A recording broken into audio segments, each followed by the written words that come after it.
na kung bakit price action and volume lang ginagamit ko na indicators. Kumbaga, yun ang main indicators ko pag nagbabay ako. Pero mayroon pa naman akong ginagamit tulad ng RSI, moving average,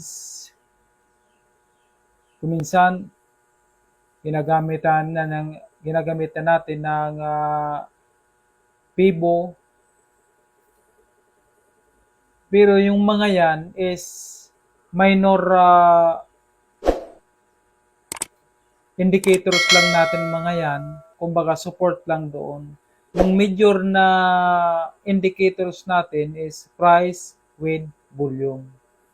Yun lang ang ginagamit natin kasi ito ang reason ko kasi tulad yung last vlog ko, in-explain ko rin ito.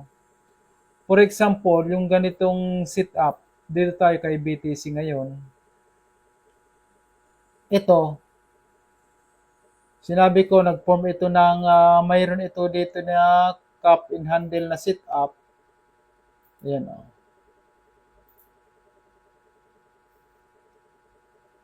Cup and handle. At the same time, mayroon tayo dito maliit na consolidation ng area na ito. Ayan o, area na ito.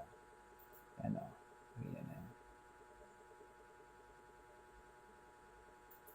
At the same time, meron tayong parallel channel.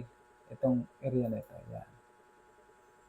Siyempre, nandito tayo, may mga MAs tayo. 20 MA, 50 MA, 100 MA, saka 200 MA. Siyempre, volume, RSI. Katulad nga ng sinasabi ko, kung ang ginagamit natin is itong gumagamit tayo ng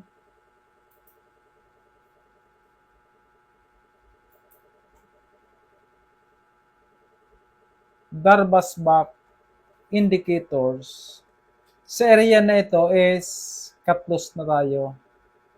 Yung area na ito. Kung Darvas-Bach ang ginamit natin, cut loss na tayo yan sa 102.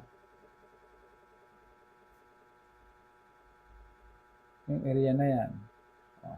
Ngayon, mayroon pang isa dito na head and shoulder maliit. Yan. Area na ito. Yan. Head and shoulder. Ngayon, cut loss na rin tayo dito kung yan ang ginamit natin. Ngayon, ang sinunod niya, tiningnan niya na sumalo sa kanya itong 50 MA. Sindalo siya ng 50 MA, bounce siya. So, nag-breakout siya.